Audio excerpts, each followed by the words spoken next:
SIR এর সঠিক form fill up কোনটা, এই নিয়ে কিন্তু আপনাদের প্রত্যেকের মনেই প্রশ্ন রয়েছে। কারণ এক একজন এক এক রকম এসআইআর ফর্ম ফিল আপ করছে বা এক একজন আপনাদের এক এক রকম ফর্ম ফিল আপ দেখাচ্ছে। তাই এই ভিডিওতে এসআইআর এর যে সঠিক ফর্ম ফিল আপ সেই পদ্ধতি সম্পূর্ণ দেখাবো।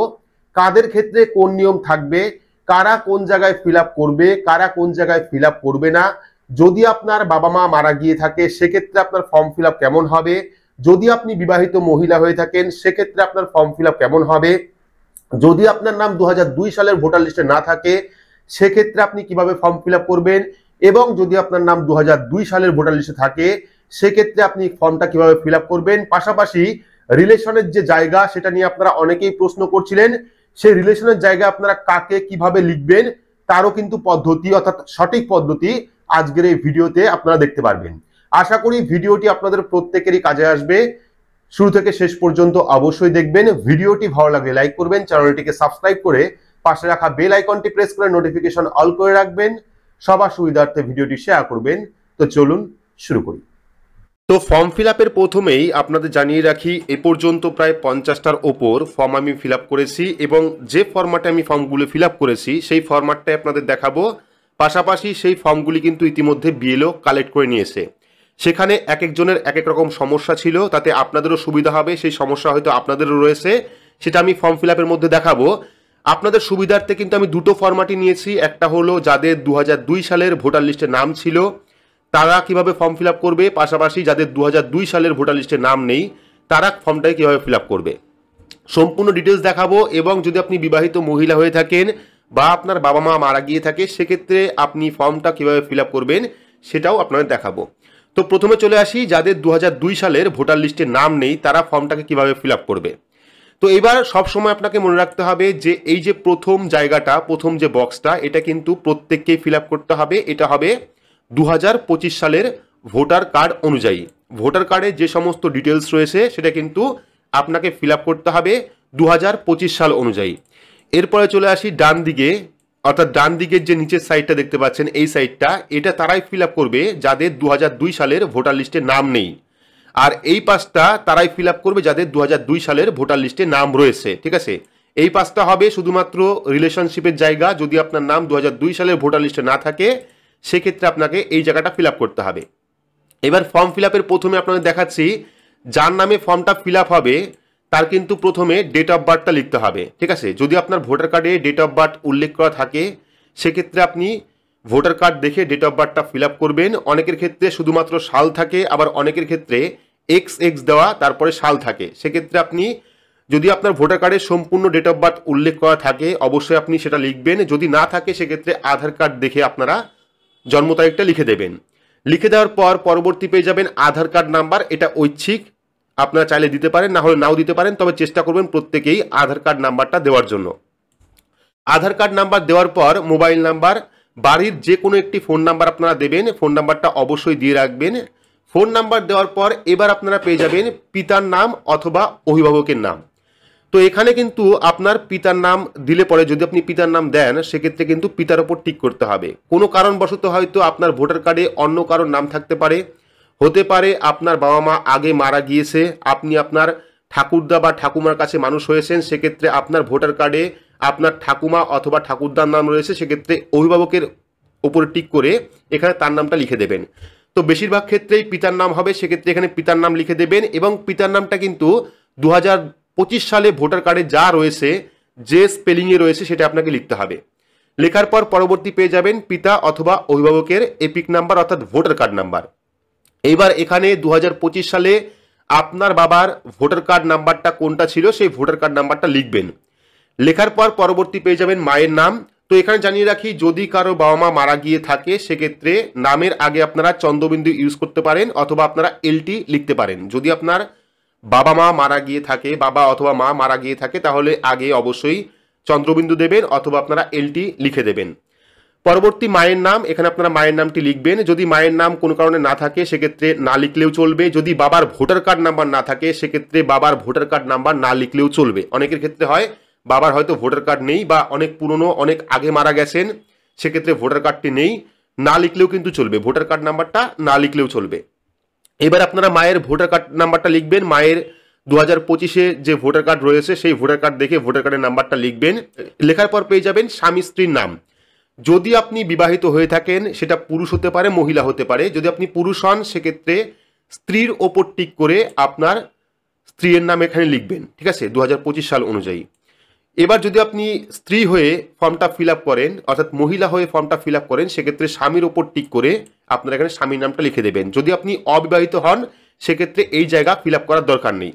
এবার পরবর্তী পেয়ে যাবেন স্বামী বা স্ত্রীর এপিক নাম্বার, অর্থাৎ আপনার স্বামী অথবা স্ত্রীর ভোটার কার্ড নাম্বারটা এখানে লিখবেন। লেখার পর এবার যেহেতু ফর্মটা আমাকেই দিয়ে দেখাচ্ছি, সেক্ষেত্রে কিন্তু এখানে আমার যেহেতু 2002 সালের ভোটার লিস্টে নাম নেই, তাহলে আমাকে কিন্তু শুধুমাত্র এই ডান সাইডটা ফিল আপ করতে হবে। এবার ডান সাইডটা আমরা কিভাবে ফিল আপ করবো? ডান সাইডটা আমরা কিন্তু আমাদের বাবা বা মা বা ঠাকুমা ঠাকুরদাকে দেখিয়ে ফিল আপটা করতে হবে, ঠিক আছে। যদি আপনার বাবার নাম থাকে 2002 লিস্টে, সেক্ষেত্রে বাবার নাম দেবেন। যদি আপনার বাবার নাম না থাকে, মায়ের নাম থাকে, সেক্ষেত্রে আপনি মায়ের নাম দেবেন। যদি আপনার মায়ের নাম না থাকে, ঠাকুরদার নাম থাকে, সেক্ষেত্রে ঠাকুরদার নাম দেবেন। যদি আপনার ঠাকুরদার নামও না থাকে, সেক্ষেত্রে আপনার ঠাকুমার নামটা দেবেন। এবার এই ফরম্যাটটা কিভাবে করবেন? 2002 সালের ভোটার লিস্ট অনুযায়ী কিন্তু আপনাদের এখানে সমস্ত কিছু ফিল আপ করতে হবে। সেক্ষেত্রে যদি যেহেতু আপনি বাবার নাম দিলেন, এখানে যদি আপনার বাবার নাম ভুল থাকে 2002 লিস্টে, সেই ভুলটাই কিন্তু আপনাকে লিখতে হবে। তো এখানে আপনাদের একটি ভোটার লিস্ট দেখাচ্ছি। এখানে যা থাকবে, এই ভোটার লিস্টে যা থাকবে সেটাই কিন্তু আপনাকে লিখতে হবে। স্পেলিং মিস্টেক থাকতে পারে, স্পেলিং মিস্টেকটাই আপনাকে লিখতে হবে, স্পেলিং ভুলটাই আপনাকে লিখতে হবে, ঠিক আছে। তো এখানে আপনারা ভুলটা লিখলেন। লেখার পর এপিক নাম্বার। এইবার দেখুন এখানে কিন্তু একটা এপিক নাম্বার ছিল, অর্থাৎ অনেকেরই ভোটার কার্ড নাম্বারটা চেঞ্জ হয়ে গেছে। সেক্ষেত্রে ওপরে 2025-এর ভোটার নাম্বার থাকবে, কিন্তু নিচে 2002 সালের যে ভোটার কার্ডের নাম্বার সেই নাম্বারটাই থাকবে। তো এখানে আপনারা 2002-এর ভোটার কার্ডের নাম্বার দেখতে পাচ্ছেন, WB দিয়ে শুরু হচ্ছে নাম্বার। এটা কিন্তু পরবর্তী সময় অনেকেরই চেঞ্জ হয়ে গেছে, কিন্তু নিচে আপনাকে 2002 অনুযায়ী ফিল আপ করতে হবে। এবার এই যে জায়গাটা, এটা প্রত্যেকেরই প্রবলেম রয়েছে, আত্মীয়ের নাম। তো এখানে আত্মীয়ের নাম আপনি কি দেবেন? আত্মীয়ের নাম কিন্তু আপনার বাবার সম্পর্কের হবে, ঠিক আছে। অর্থাৎ 2002 সালের লিস্টে আত্মীয় কে ছিলেন, আমি লিস্টটা বার করছি আর একবার, তাহলে বুঝতে পারবেন। তো এখানে আমি লিস্টটা বের করেছি।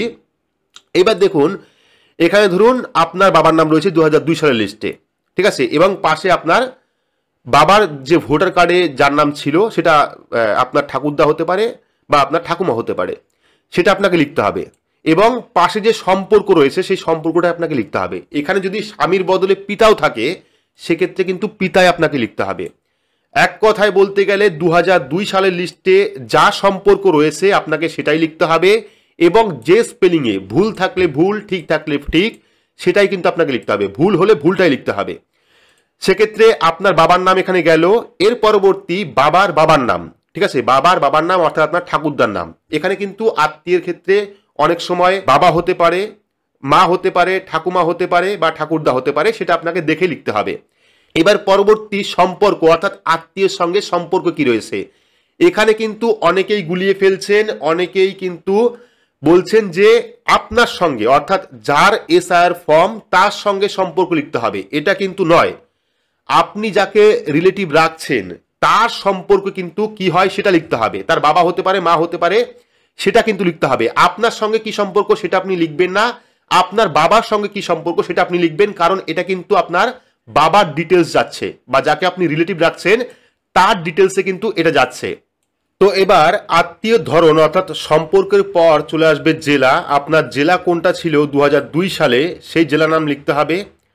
চেঞ্জ হতে পারে, সেক্ষেত্রে 2002 সালে যে জেলা থাকবে সেই জেলা নামই লিখবেন। লেখার পর রাজ্যের নাম, এখানে আপনারা রাজ্যের নাম লিখবেন। লেখার পর এখানে বিধানসভা ক্ষেত্রের নাম, ঠিক আছে। তো বিধানসভা ক্ষেত্রের নাম কিন্তু আপনারা ভোটার লিস্টেই পেয়ে যাবেন। ওপরে দেখতে পাচ্ছেন এই যে বিধানসভা ক্ষেত্রের নাম রয়েছে এখানে, এবং বিধানসভা ক্ষেত্রের নাম্বারও কিন্তু রয়েছে এখানে। তো এই যে বিধানসভা ক্ষেত্রের নাম, এই নামটা আপনারা লিখবেন। লেখার পর এই যে বিধানসভা ক্ষেত্রের নাম্বার দেখতে পাচ্ছেন, এই যে বিধানসভা ক্ষেত্রের নাম্বার, এটাও আপনারা 2002 সালে ভোটার লিস্টে পেয়ে যাবেন। এখানে দেখতে পাচ্ছেন 78 নাম্বার, এটা হলো বিধানসভা ক্ষেত্রের নাম্বার, ঠিক আছে। এবার তার পাশে আপনারা অংশ নাম্বার দেখতে পাচ্ছেন। এই অংশ নাম্বারটা আপনারা এখানে বসাবেন। এই যে অংশ নাম্বার, এখানে আপনারা অংশ নাম্বারটা বসাবেন।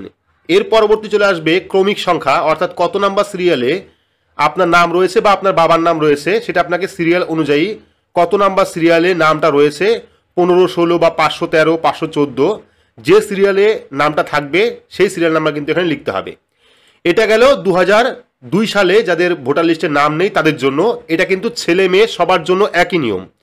এবার চলে আসি যাদের নাম 2002 সালের ভোটার লিস্টে ছিল তাদের ফর্ম ফিল আপটা। তো এবার আমরা চলে আসি যাদের নাম 2002 সালের ভোটার লিস্টে ছিল। এটা ছেলে মেয়ে উভয়ের ক্ষেত্রে একই ফর্ম ফিল আপ। তো প্রথমে যেটা রয়েছে জন্ম তারিখ, আপনাকে জন্ম তারিখ লিখতে হবে। আগে যে ফরম্যাটে দেখালাম একই ফরম্যাট, অর্থাৎ 2025-এ যা যা রয়েছে আপনার ভোটার কার্ডে তাই লিখতে হবে, ঠিক আছে। প্রথমে জন্ম তারিখ লিখবেন, তারপরে আধার কার্ড নাম্বার দেবেন, দেওয়ার পর মোবাইল নাম্বার দেবেন, দেওয়ার পর পিতা অথবা অভিভাবকের নাম। এবার কিন্তু এখানে আপনার বাবার নাম দিতে হবে। মহিলাদের ক্ষেত্রেও কিন্তু নিজের বাবা মার নাম যাবে, সেক্ষেত্রে প্রথমে বাবার নাম লিখবেন। যদি মারা গিয়ে থাকে সেক্ষেত্রে চন্দ্রবিন্দু ইউজ করবেন, অথবা আপনারা এলটি ব্যবহার করতে পারেন। এর পরবর্তী পিতা অভিভাবকের এপিক নাম্বার। অনেকের বাবা মা 2002 সালের আগেই মারা গিয়েছেন, সেক্ষেত্রে হয়তো ভোটার কার্ড নেই, সেক্ষেত্রে ভোটার কার্ড নাম্বার দেওয়ার কোনো দরকার নেই। যদি থাকে সেক্ষেত্রে অবশ্যই দেবেন। দেওয়ার পর মায়ের নাম। বিবাহিত মহিলাদের ক্ষেত্রে মায়ের নাম একই থাকবে, অর্থাৎ মায়ের নাম দেবেন। দেওয়ার পর মায়ের যদি এপিক কার্ড নাম্বার অর্থাৎ ভোটার কার্ড নাম্বার থাকে সেক্ষেত্রে ভোটার কার্ড নাম্বারটা দেবেন 2025 সাল অনুযায়ী। আর যদি কোনো কারণে মা মারা গিয়ে থাকে সেক্ষেত্রে চন্দ্রবিন্দু ইউজ করতে পারেন, অথবা আপনারা এলটি ইউজ করতে পারেন। এবার বিবাহিত মহিলাদের ক্ষেত্রে কিন্তু এখানে স্বামী স্ত্রী, যদি আপনার স্বামী থাকে সেক্ষেত্রে স্বামীর উপর টিক করে এখানে আপনারা স্বামীর নামটা লিখবেন। যদি আপনি অবিবাহিত হয়ে থাকেন সেক্ষেত্রে লেখার দরকার নেই। এর পরবর্তী স্বামী স্ত্রীর এপিক কার্ড নাম্বার অর্থাৎ ভোটার কার্ড নাম্বার যদি থাকে সেক্ষেত্রে ভোটার কার্ড নাম্বারটা লিখে দেবেন। লিখে দেওয়ার পর এইবার যাদের নাম 2002 সালের ভোটার লিস্টে রয়েছে তাদের কিন্তু এই বা সাইডটা ফিল আপ করতে হবে। বা সাইড কিভাবে ফিল আপ করবেন? ফিল আপ করার জন্য প্রথমেই যার ইনুমিনেশন ফর্ম অর্থাৎ এসআইআর ফর্ম তার নামটা লিখবেন। এটা কিন্তু 2002 সাল অনুযায়ী। যদি 2002 সালে নামের কোনো ভুল থাকে সেক্ষেত্রে ভুলটাই আপনারা লিখবেন। লেখার পর epic number. Voter card change হয়ে গেলেও 2002 সালের যে ভোটার কার্ড নাম্বার সেই ভোটার কার্ড নাম্বারই লিখবেন। লেখার পর পরবর্তী আত্মীয়ের নাম। এইবার যেহেতু মহিলাদের স্বামী রয়েছে সেক্ষেত্রে ভোটার কার্ডেও কিন্তু আপনারা স্বামীদের নাম দেখতে পাবেন। তো এখানে কিন্তু আত্মীয়ের নামে আপনারা স্বামীর নাম লিখবেন, ঠিক আছে। আর পুরুষদের ক্ষেত্রে এখানে বাবার নাম হবে, ঠিক আছে। মহিলাদের, বিবাহিত মহিলাদের ক্ষেত্রে এখানে স্বামীর নাম হবে, অর্থাৎ ভোটার কার্ডে যা রয়েছে সেটাই হবে। এবং পুরুষদের ক্ষেত্রে বাবার নাম হবে, অর্থাৎ ভোটার কার্ডে যে নামটি রয়েছে সেই নামটি লিখতে হবে। লেখার পর সম্পর্ক। এইবার আপনার সঙ্গে তার সম্পর্ক কি রয়েছে সেটা আপনাকে এখানে লিখতে হবে, ঠিক আছে। এই যে আত্মীয়ের নাম দিলেন অর্থাৎ স্বামীর নাম অথবা বাবার নাম, এর সঙ্গে আপনার সম্পর্ক কি রয়েছে সেই সম্পর্ক লিখবেন। পিতা হতে পারে, স্বামী হতে পারে, সেটা আপনারা লিখে দেবেন। লিখে দেওয়ার পর জেলা কোনটা রয়েছে সে জেলার নাম লিখবেন। জেলা পরিবর্তন হতেই পারে, সেক্ষেত্রে 2002 সালের ভোটার লিস্টে যা রয়েছে সেটা আপনারা লিখবেন। রাজ্যের নাম লিখবেন এখানে। বিধানসভা ক্ষেত্রের নাম কোনটা রয়েছে সেটা লিখবেন, এবং বিধানসভা ক্ষেত্রের নাম্বার, অংশ নাম্বার, ক্রমিক নাম্বার আপনারা ভোটার লিস্টে পেয়ে যাবেন। উপরে আপনারা দেখে নেবেন এই যে প্রথমে বিধানসভা ক্ষেত্রের নাম্বার এবং অংশ নাম্বার রয়েছে, এবং কোন সিরিয়ালে তার নামটি রয়েছে অর্থাৎ আপনার নাম রয়েছে সেই সিরিয়াল নাম্বারটা এখানে আপনারা লিখে দেবেন এই যে ক্রমিক সংখ্যার জায়গায়। এবার ফর্মটা ফিল আপ করা হয়ে গেল। হয়ে যাওয়ার পর আপনারা একটা ফটো এখানে আঠা দিয়ে লাগিয়ে দেবেন। এখানে আঠা দিয়ে একটা ফটো লাগিয়ে দেবেন। লাগিয়ে দেওয়ার পর এবার নিচে চলে আসবেন। নিচে কিন্তু এখানে আপনাদের সই করতে হবে। সই এবং যে তারিখে আপনি ফর্মটা জমা করবেন সেই ডেটটা এখানে বসিয়ে দেবেন। যদি আপনি সই না করতে পারেন সেক্ষেত্রে টিপসই করবেন, পাশে আপনার নামটা লিখে দেবেন এবং তারিখটা আপনারা লিখে দেবেন। তো এটাই হলো সম্পূর্ণ সঠিক ফর্ম ফিল আপ, অর্থাৎ এসআইআর 2025-এর যে ফর্ম আপনারা হয়তো ইতিমধ্যে অনেকে ফিল আপ করেছেন, অনেকে ফিল আপ করেননি, বা অনেকের কাছে ফর্ম আসেনি। যদি আপনি ফিল আপ না করে থাকেন সেক্ষেত্রে অবশ্যই এই ফর্ম্যাটে আপনারা ফর্মটাকে ফিল আপ করবেন। তো এই সম্পূর্ণ আপডেটটি আপনাদের কেমন লাগলো অবশ্যই কমেন্ট বক্সে কমেন্ট করে জানাবেন। ভিডিওটি ভালো লাগলে লাইক করবেন, চ্যানেলটিকে সাবস্ক্রাইব করে পাশে রাখা বেল আইকনটি প্রেস করে নোটিফিকেশন অল করে রাখবেন। সবার সুবিধার্থে ভিডিওটি শেয়ার করবেন। তো আজকের মতো এইটুকুই, ধন্যবাদ।